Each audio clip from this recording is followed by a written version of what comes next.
केंद्र सरकारनं जातनिहाय जनगणना करण्याचा निर्णय घेतला आहे। या निर्णयाचं सगळीकडे स्वागत होत आहे। या पार्श्वभूमीवर कल्याणमध्ये भाजप महिला जिल्हाध्यक्ष रेखा चौधरी यांच्या नेतृत्वात भाजप कार्यकर्त्यांनी जल्लोष करत पेढे वाटले।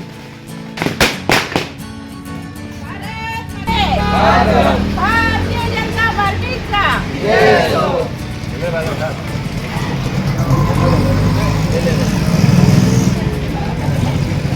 आपले देशाचे लाडके पंतप्रधान माननीय नरेंद्रजी मोदी साहेब यांनी जातनिहाय जनगणना करण्याचा जो निर्णय घेतला आहे, कौतुकास्पद असा तो निर्णय आहे।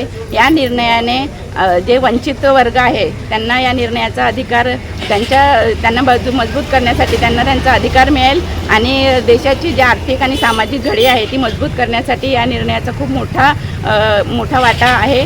तसेच सबका साथ सबका विकास या तत्वाला सुद्धा अजून बळकटी मिळेल आणि आमचे या सगळ्या निर्णयाचा स्वागत करण्यासाठी आमचे लाडके रवींद्रजी चव्हाण साहेब कार्यकारी अध्यक्ष आणि तसेच आमचे जिल्हाध्यक्ष नाना सूर्यवंशी आणि कल्याण ग्रामीण मंडळ 2चे अध्यक्ष आतिशजी चौधरी यांच्या मार्गदर्शनाखाली माननीय पंतप्रधान मोदीजींनी जातनिहाय जनगणना करण्याचा जो निर्णय घेतला आहे त्या निर्णयाचं आम्ही स्वागत करण्यासाठी या ठिकाणी हा जल्लोष साजरा करण्यात येत आहे।